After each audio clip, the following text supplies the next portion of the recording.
we shall go and visit what is taking place in Africa, to be precise, in that land them call Palestine.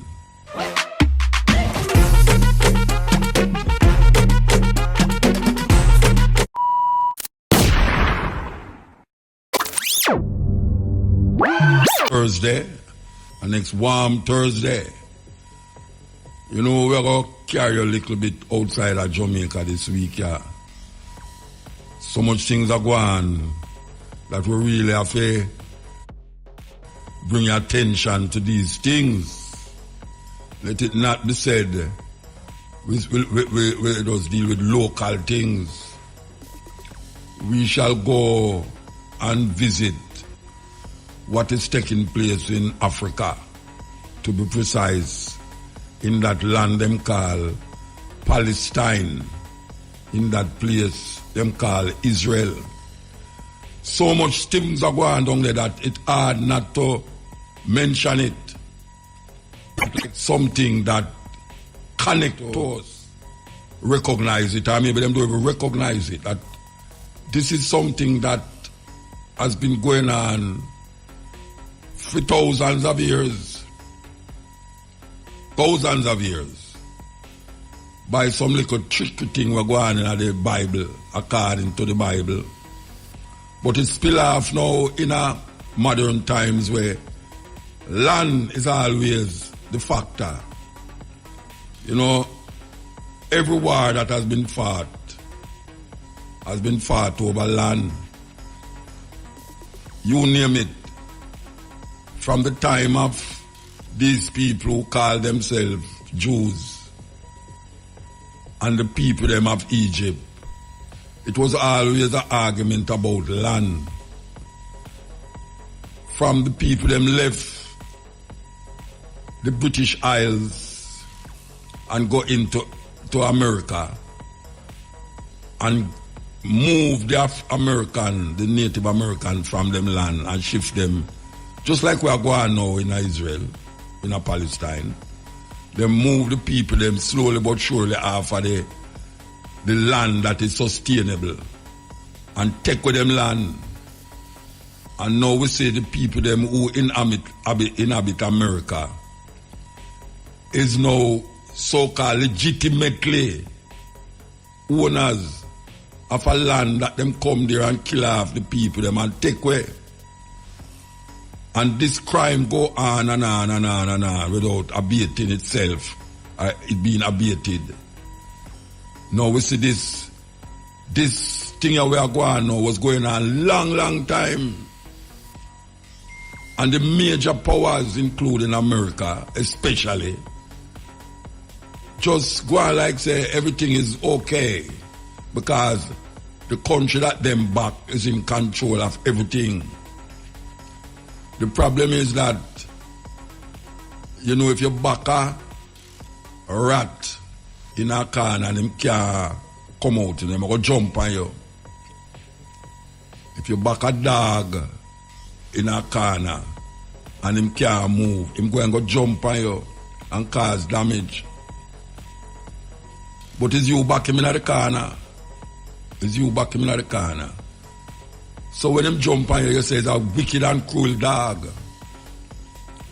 Well, the whole world, I will say the whole world, we are talking about the Arab world. Now we couldn't even say the whole world. Well, we could have said the whole world too, because even in America, we say Jews are demonstrating against Israel.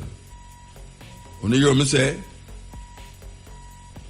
thousands of people who call themselves Jews is demonstrating against Israel. So we're going to, as we say, play some of those news reports that is coming out of all different places, especially one where we want the people them here by an American who know about army strategy. And he's claiming that if Iran get involved in a war, America cannot win. Because the reason why America send the ship them go down the right now is to safeguard that Iran don't get involved in the war. But the whole Arab world, is against Mr. Biden, the president, given what he did over the couple of days going into Israel, hugging up Netanyahu, and declaring that no matter what Israel do, he's with them. That is really some statement, serious statement. So, yes, this is the Steppin Razor, the art program. I'm playing pure Peter Tosh. So if you don't like it, bite it. You understand? A Peter Tosh birthday. Yes, here we go. That atrocity named the Holocaust by Hitler, who it is claimed that him killed 6 million Jews. Some of them put them in an inferno.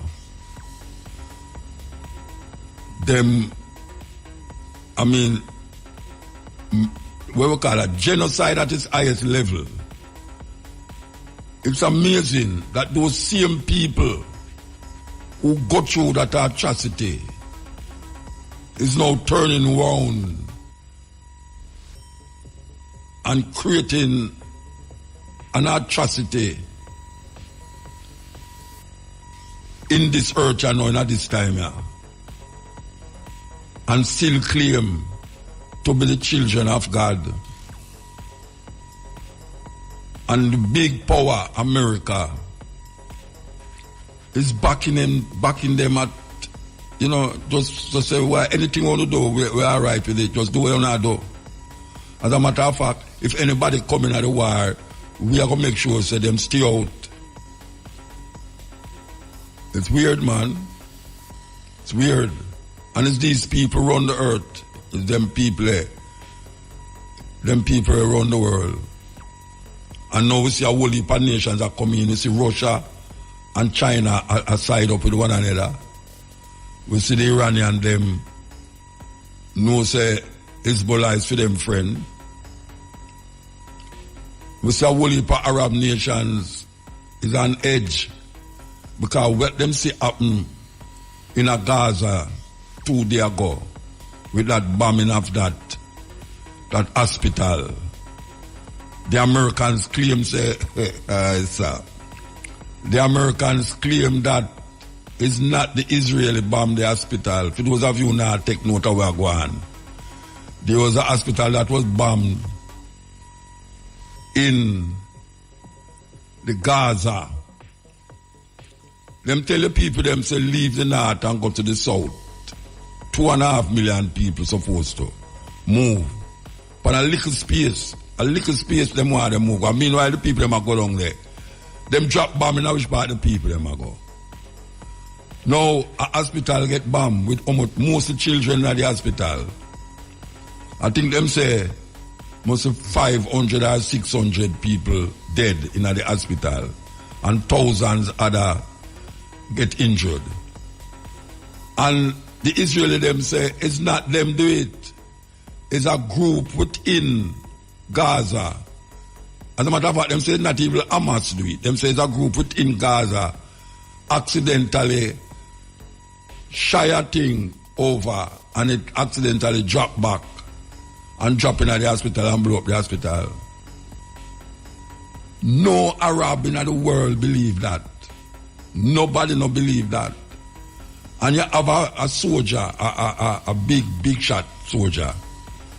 He must explain to you how it's possible that this thing could happen. Because he must say it's not Israel do it. So them have on TV, him have chart, him have pictures I show you that there's a little light in the sky, and then when it got down and this, and when them look him to the ground and there's a little hole in the ground, and there's nothing that the Israeli have can make that mark in the ground, and he must show it, and people supposed to believe it.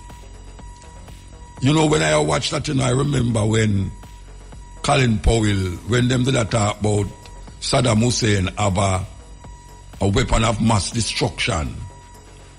And he was moving it from one place to the next. And Colin Powell, as a pawn, internationally, was showing you the direction in which they were moving this weapon of mass destruction, where them say Saddam Hussein have.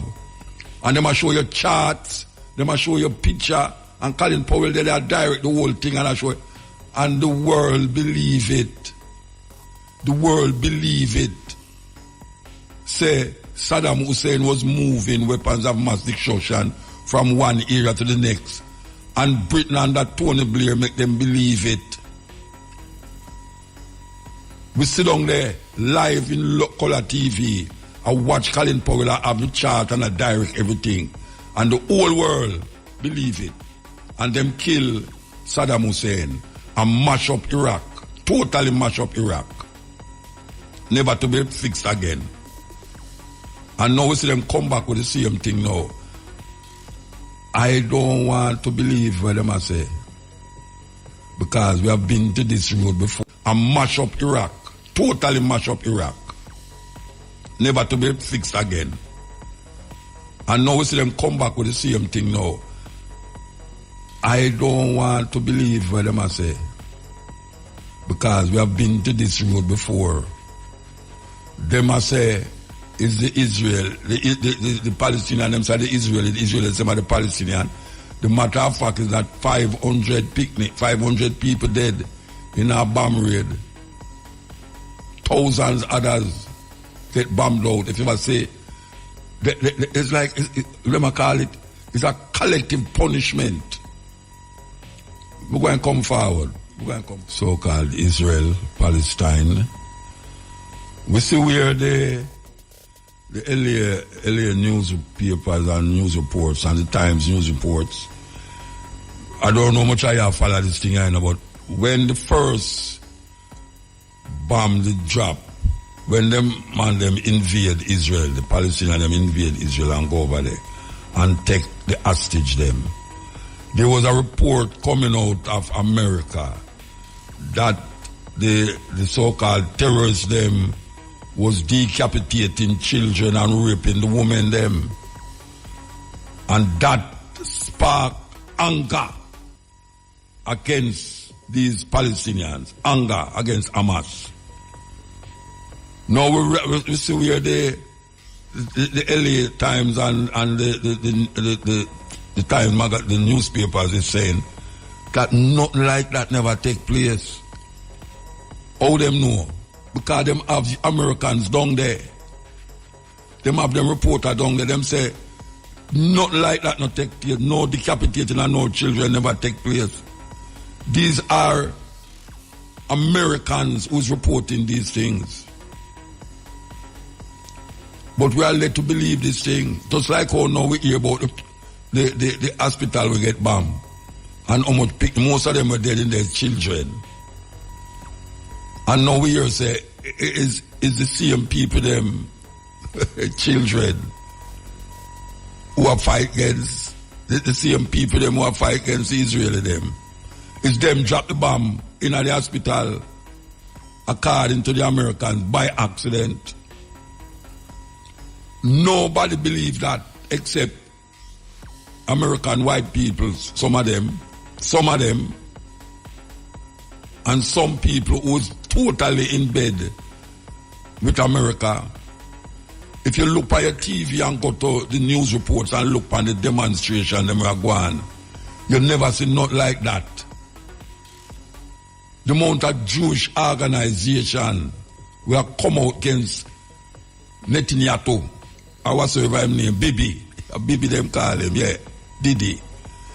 If you ever see how much Jews are demonstrating at the streets of Europe and the streets of America against the aggression and the total, what you call collective punishment.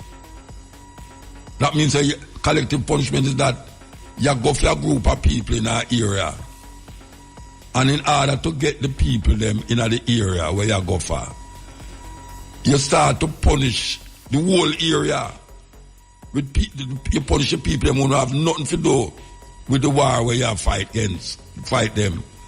And what happens is that when you start to get aggressive against the people them who you're not looking for, and you can't find the people them who you look for, the people them who you're not looking, who is there, seeing them family dying and them house shattered to pieces, them go and get aggressive and angry. And that is where I go on. It's almost like a genocide in a certain way. And you wonder if them people don't realize this is genocide taking place right in front of our eyes on the TV. Where you move. And you say, the weirdest thing about it, them a move the people them to the south, long in a Gaza there. And them a left the north clear. Even though you have some other people up there named Hezbollah and Lebanon up there. But what the people them say is that this is a way to moving upon the land. Moving upon the land. Israel is trying to gather more land by moving the people them with this war cry. Half of the said land where them want move, them want capture. So this is a way to capture more land by moving the people them down south and hope say Egypt we're going to let them in the country where Egypt lock off them bad and say them not letting nobody right now. This is the Steppin Razor news time. Pick 3, pick 4, hot pick and cash pot draws. This is the Steppin Razor. We want to present the first of we clip here from Democracy Now!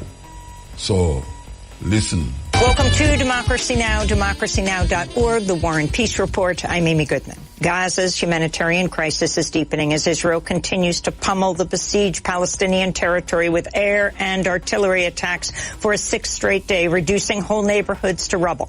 Gaza's Ministry of Health says Israel's attacks have killed more than 1,350 Palestinians and wounded more than 6,000. More than 320 children are among the dead. Survivors have been seen searching the rubble of their homes for lost possessions and food.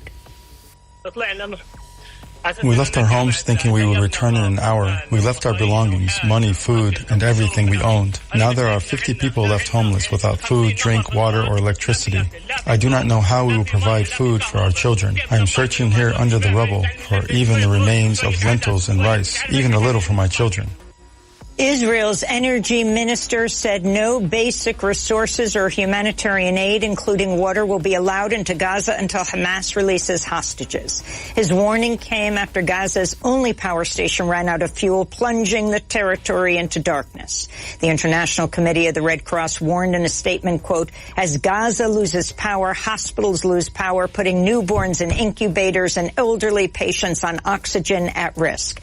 Kidney dialysis stops and X-ray can't be taken. Without electricity, hospitals risk turning into morgues, they said. The UN Agency for Palestinian Refugees, UNRWA, reports at least 340,000 Palestinians have been displaced across the Gaza Strip. UNRWA also reports Israeli strikes have killed 9 UN staffers since Saturday, with bombs damaging 18 schools being used as makeshift shelters. UNRWA's headquarters in Gaza City was also damaged by an Israeli strike. In Israel, the death toll from Hamas's surprise assault has climbed to 1,300, with 3,300 Israelis injured. An estimated 150 Israelis are being held by Hamas as hostage. Israel's former defense minister, the opposition party leader and retired General Benny Gantz, said he would join an emergency wartime government and war cabinet led by Prime Minister Benjamin Netanyahu and current Defense Minister Yoav Gallant. On Wednesday, Netanyahu said every Hamas member was a dead man, while Gallant said he would wipe Hamas off the face of the earth. The remarks came amidst widespread reports Israeli troops are massing for a ground invasion of Gaza. In the occupied West Bank, Israeli settlers killed at least 2 Palestinians today in an attack on a funeral procession for 4 Palestinians killed one day earlier by mass settlers and Israeli soldiers. Israeli troops have placed the entire West Bank on lockdown and have killed at least 27 Palestinians since Saturday. Meanwhile, Israel's far-right National Security Minister Itamar Ben-Gvir said his ministry purchased 10,000 assault rifles plus helmets and body armor to arm settlers. Ben-Gvir was previously convicted of racist incitement against Palestinians and supporting a terrorist organization. Israel's army has blamed human error for a false alarm Wednesday that triggered air raid sirens in northern Israel and sent residents scrambling for bomb shelters. Israel's army initially reported a suspected infiltration from Lebanon into Israeli airspace. The alert came as armed groups continued to trade fire with Israel's army across Lebanon's border. Meanwhile, in breaking news, Syrian state television reports an Israeli attack has disabled the main airports in the capital Damascus and the city of Aleppo in northern Syria. U.S. Secretary of State Antony Blinken has arrived in Tel Aviv for emergency talks with Israeli officials. Blinken was greeted by Prime Minister Benjamin Netanyahu, who thanked the U.S. for its support against the, quote, barbarians of Hamas. Blinken said 25 U.S. citizens are among those killed by Hamas. The U.S. has vowed to keep supporting Israel with aid and military equipment and warned Iran to be careful. Some reports have linked Iran to Hamas's attacks in Israel. Meanwhile, some Republicans are calling for an all-out annihilation of Gaza. This is South Carolina Senator Lindsey Graham. We're in a religious war here. I am with Israel. Do whatever the hell you have to do to defend yourself. Level the place.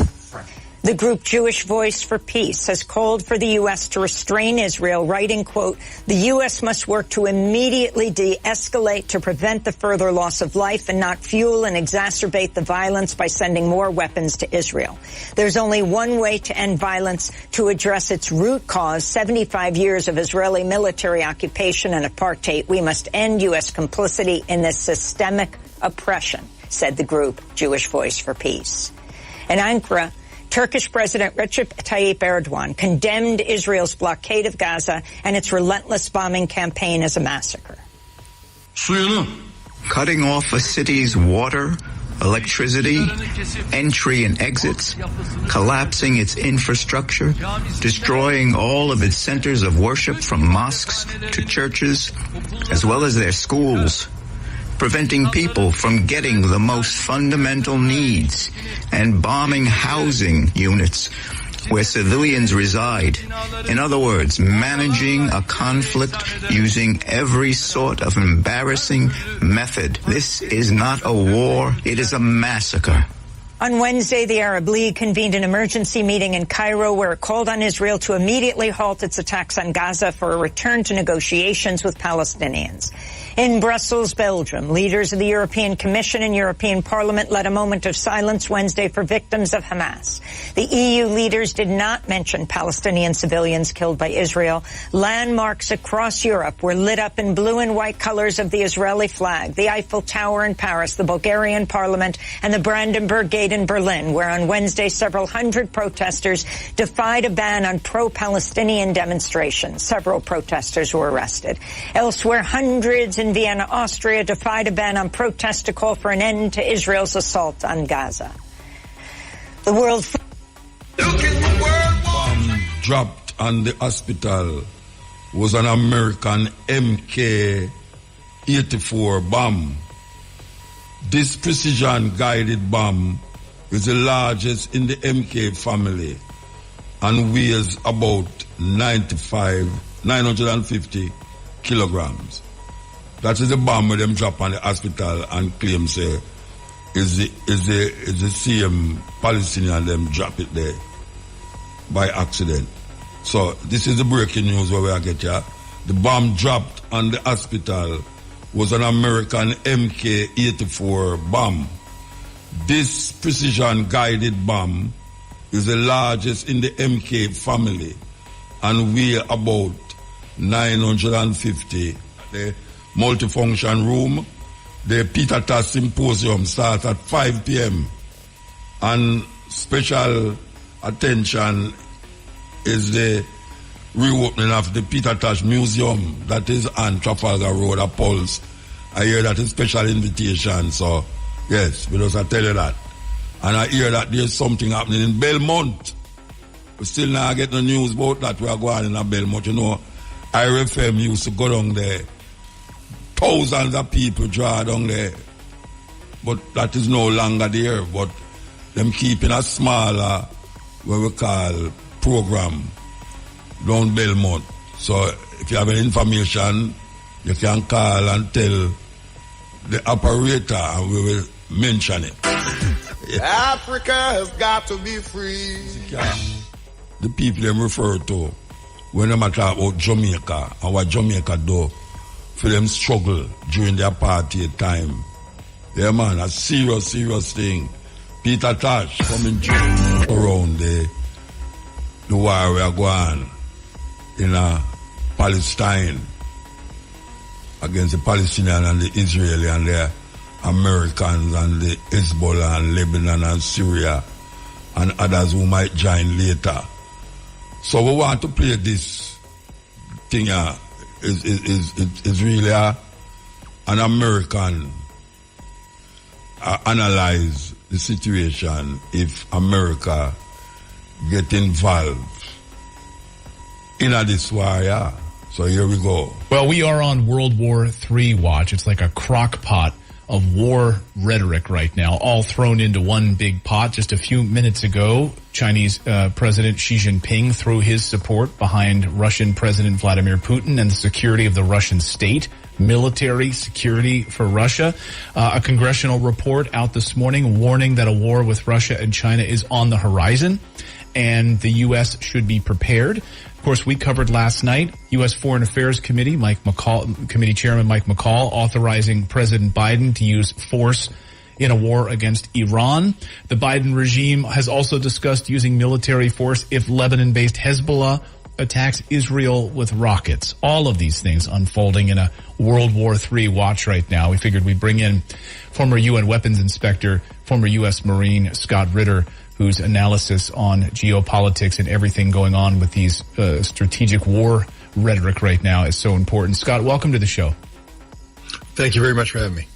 So I guess maybe we start with just a few minutes ago, Xi Jinping throwing security support behind Russia. And what does this mean with this new congressional report warning that Russia and China, a war with both of those countries simultaneously, is on the horizon?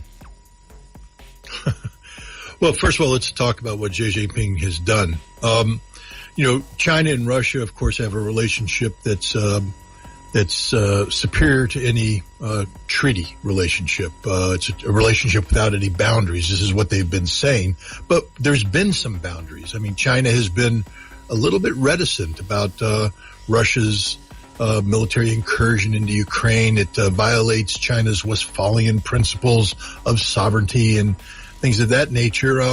But I think China has been compelled to reassess its posture, not by Russia's actions, but by the collective West's actions, that China now recognizes that this struggle between Russia and Ukraine isn't about Russia against Ukraine. It's about Russia against the collective West, against NATO, against the United States.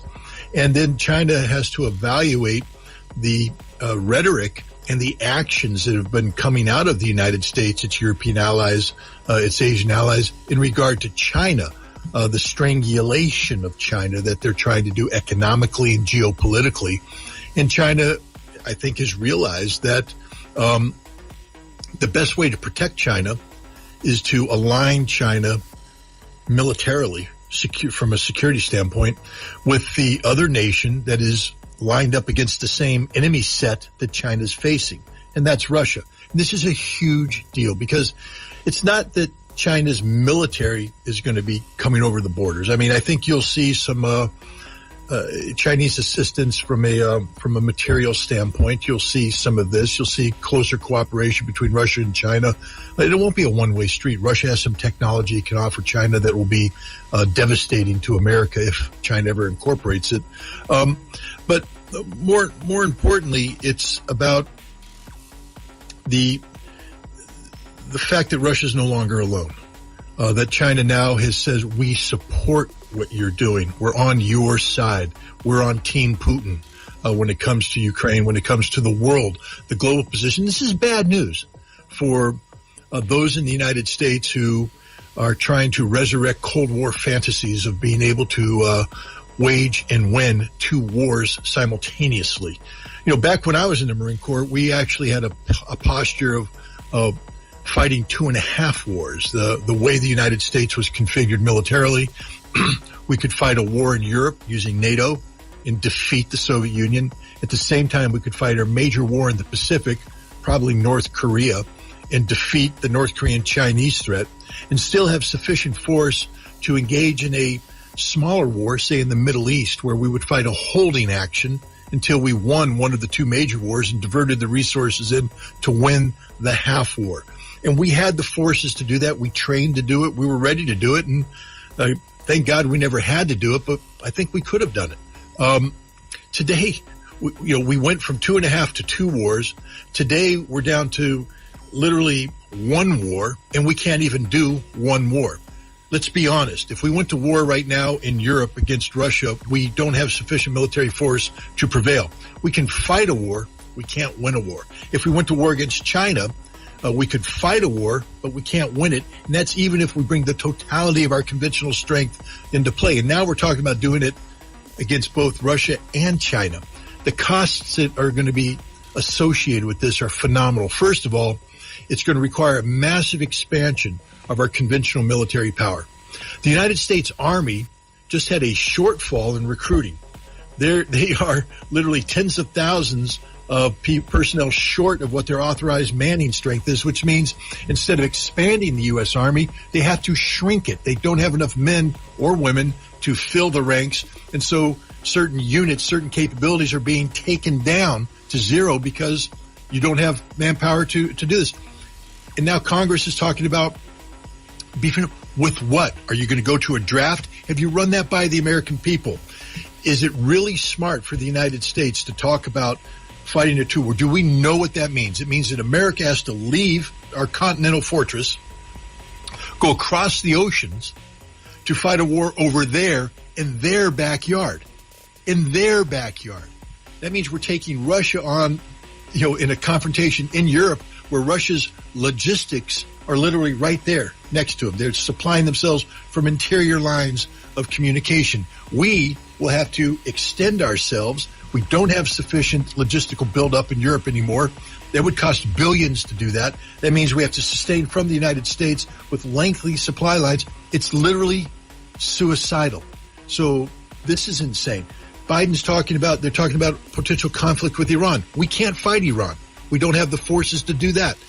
We fought the Gulf War in 1991 by having friendly ports and airfields that we could bring our ships into and offload in an uncontested fashion and land and offload troops.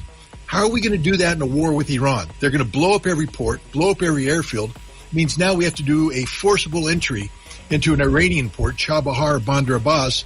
We don't have the force structure to do that. Iran has missiles that will sink our ships before we get there. They're parking 2 aircraft carrier battle groups off the coast of Lebanon with a 2,000 man amphibious ready group to fight Hezbollah. Hezbollah's 100,000 men, highly trained, dug in to the hills of southern Lebanon who've been preparing for this fight. We have gone insane. Let me just make it very clear. America can't fight and win a war anywhere in the world right now against any power that has any military capability. We're that weak. We are literally that weak. We can't even stop people coming across our own southern border to the tune of 10 to 15,000 people per day.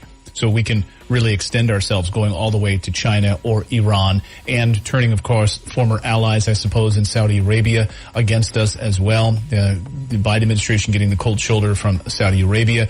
But the Biden administration seems keen on raising another $100 billion for the war in Ukraine and to funnel money into Israel. Over the past 24 hours, Zelensky on the Ukrainian side has said, see, all of these long-range weapons you've sent us have worked. We now took down 8 Russian helicopters, so keep sending us money. And the Biden administration seems keen on doing that. Where is this money going to go? What is it going to be used for in Ukraine? Hasn't this been finished now? Aren't we done here? Well, Ukraine's over. First of all, let's put the attack on the airfield in perspective. Ukraine fired, I believe, a total of 7 ATACMS and cluster bomb munition variant of the HIMARS. 5 of them were shot down by the Russians. This is the Russians' first look at this weapon system, meaning that their air defense wasn't configured to defeat this weapon system, but they shot down 5. The 2 that hit didn't get direct hits. They damaged 2 helicopters. They destroyed 2 helicopters. They damaged 7. Those 7 will be brought back into working order. So basically, Ukraine launched a surprise attack using their miracle weapon, and they destroyed 2 helicopters. Russia now has the radar tracked, has all the technical data they need on this, the guidance system. Ukraine will never get a chance like it had. This was supposed to be a massive blow, a surprise attack that would annihilate a Russian airfield. It was a surprise attack. Russia shot down the vast majority of the missiles. The 2 that hit did not deliver a knockout blow, and they will never get the surprise opportunity again. That's it for ATACMS. So we shouldn't be talking about ATACMS anymore. They used it. It didn't do what it was supposed to do. It's done. What else do we have up our sleeves to give? This is it. F-16s now? But remember, those are old aircraft. Nobody's talking about F-16s anymore.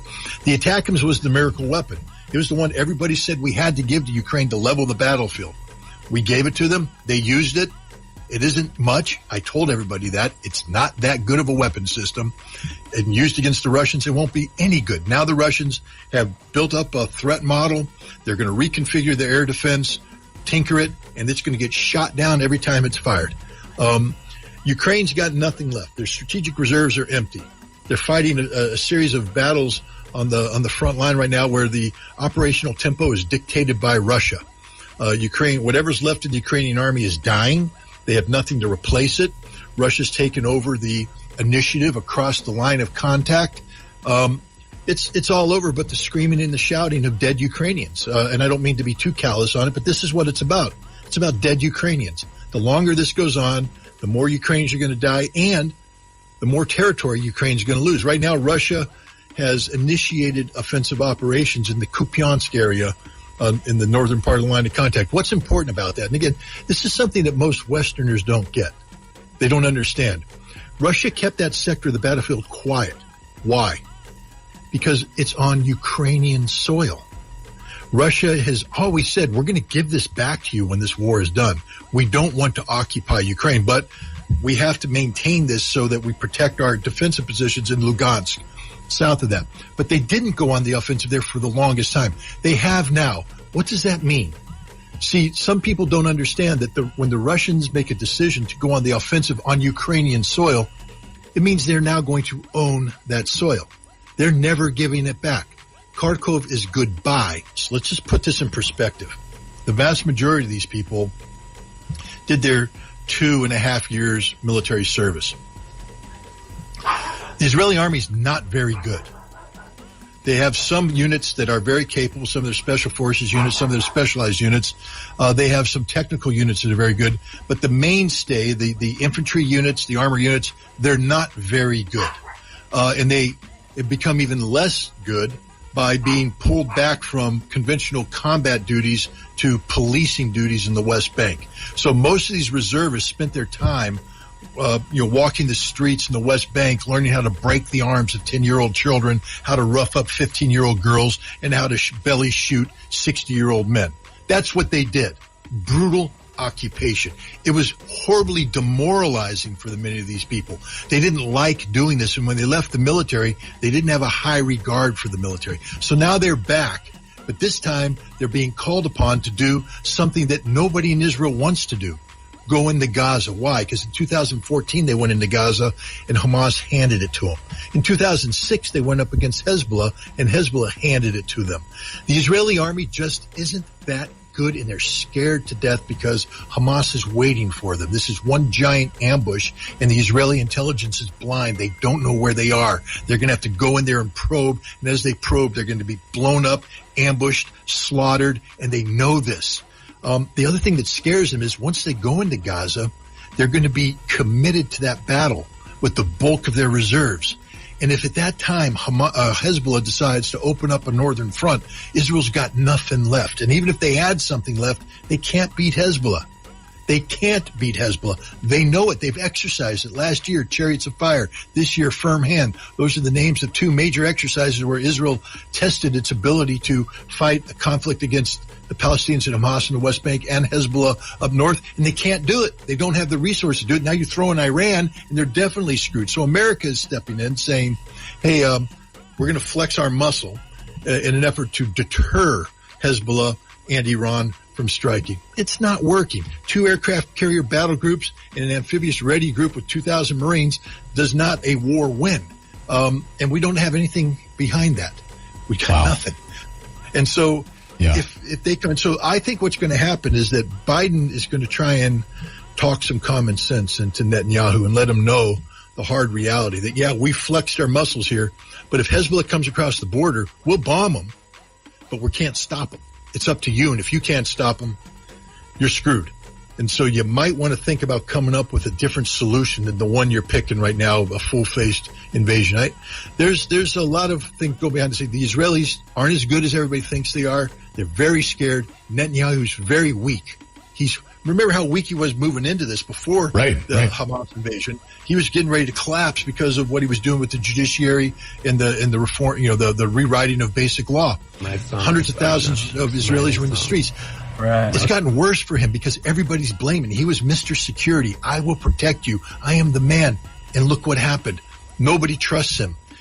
There's a lot of Israeli talk going on, a lot of hot air coming out of the mouthpieces of Netanyahu's minions. None of it's backed up by reality. And the fact is Israel's extraordinarily weak, extraordinarily exposed, extraordinarily scared, and America doesn't have a solution for it.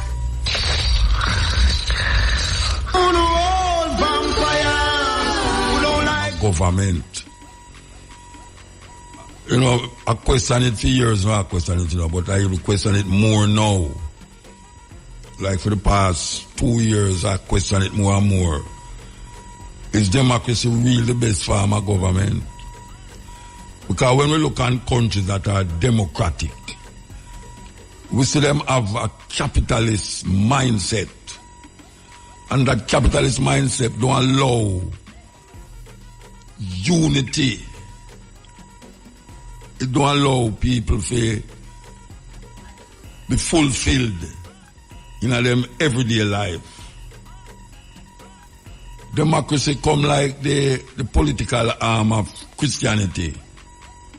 Yes, democracy is like the Christian arm, political arm of Christianity, where people who give credence to Christianity adhere to this democratic process.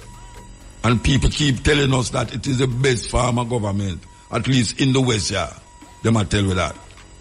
And when we look at the countries them that profess democracy, capitalist countries, we look upon them and we don't find no moral grounds to really say, yes, they are of value to human existence, human beings on the earth.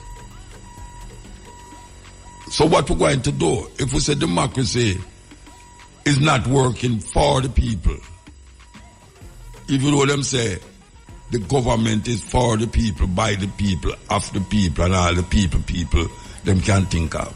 And when we look at the people's situation and position, it dwindling more and more, and we say the few getting richer and the plenty getting nothing under democracy.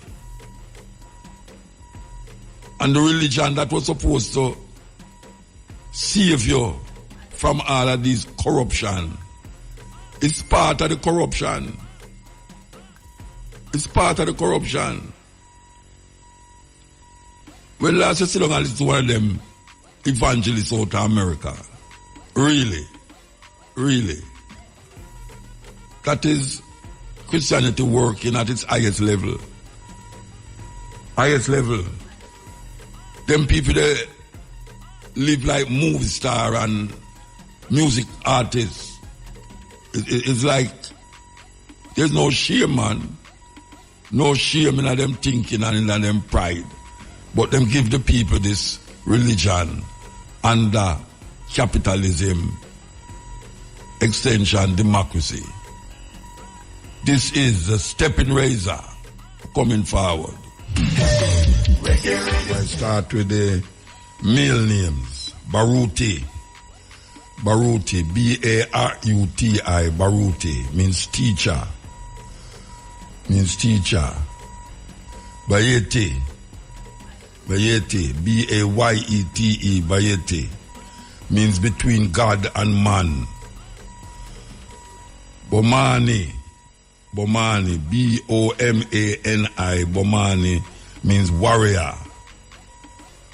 And Muata, M-U-A-T-A, Muata means searcher. So that's Baruti, B-A-R-U-T-I, means teacher. Bayete, B-A-Y-E-T-E, means between God and man. Bomani, B-O-M-A-N-I, means warrior. And Muata, M-U-A-T-A, means searcher. Okay, female name. Adjoa, A-D-J-U-A. Adjoa means noble. Adama, A-D-A-M-A, Adama means queenly. Abina, A-B-E-N-A, Abina means pure. Asaki, A-H-S-A-K-I, Asaki means beautiful. So that's Adjoa, A-D-J-U-A means noble. Adama, A-D-A-M-A means queenly. Abina, A-B-E-N-A, Abina means pure. And Asaki, A-H-S-A-K-I, Asaki means beautiful. Mota, greetings to everyone. Well, all right, you have to go move from them drum there, you know. All right. You have to go move from the drum in. Yeah, man, we're trotting from them, you know. Yes, as to say they're on the workout about Mali Beach there. Yeah. You know what I mean? This is a space where we are trying all, you know. Because the system right now, I try to displace ones from the space here, despite Rastafari presence from in the 50s. You know, so while we are standing up in the court, and we have two cases, one is around prescriptive rights to maintain the track and the roadway open, so not only the ones that will live here, but all Jamaica and friends of Jamaica can continue to come to this beautiful Black Sand Beach with all of historical, relevance. You know, we are all that. There's a case also in the Supreme Court regarding the land rights of Bongo Gabi House, who, Bongo Gabi House there on the beach for over 50 years. And, more than that. Yeah. More than that, you have a deeper sense of the history of the space than I and I. But as I said over there, a court we have to stand up in our fight. So we have to use the advocacy to bring it to the public that Rastafari heritage is a live space, and we want to preserve it. We want it to be a heritage site. You know what I mean? And we want to keep Bob Marley Beach open for the public. And that's why we so which part you walk now? Which part you walk go there now? Which part you walk go there? Yeah, a 9 mile, it's a 9 mile after you come over a police station. They dig down the police station right there now to facilitate widening of that road. The road, yeah. A police station is more about the bridge. Where the police station is, to cross over the bridge, you know what I mean? The second right turn, you know what I mean? You just hang the right there, so and you hold a truck, carry you straight down on the beach. Yeah, so the car can't go down there. The car can't go down there. I have to walk. No, man. We drive down here, man. Come down here. There's a little bit of challenge from the road where them kind of put in place. But, the ones that kind of dump it up still, so it still can facilitate the cars. A car. So, yeah, man. Okay. You can drive it. Yeah, well, go on chant the chant. We will always facilitate what is necessary and important. Yeah, man, and Mota, the fishing community is alive down here. Right now, 1, 2, 3, 4, 5, 6. There are 7 boats on the beach, fishing pots on the beach. So the economics and the livelihood, and it's mostly, Rastafari, run fishing out of the space. The businesses are here, local businesses, the Forest, the Thomas families out here, the Stevenson families out here, the Rasmaka and Bongo Gabi, ones them out here, doing their economics. So small businesses operating. Some of the independent craft ones are out here. We have the cabanas and the space. And the space is just vital and natural. We don't need no crazy dig down on a mountainside and, turn it into a North Coast style. We need them little treasures you have to see. You know what I mean? The sunset, I wish you could your audience them could see the sunset from out of the space. Yeah, just awesome, So give thanks still. All right. Yeah, man. Give thanks, Virgin. Give thanks. Yeah, man. Continue the journey, man. Yes. We have to do that.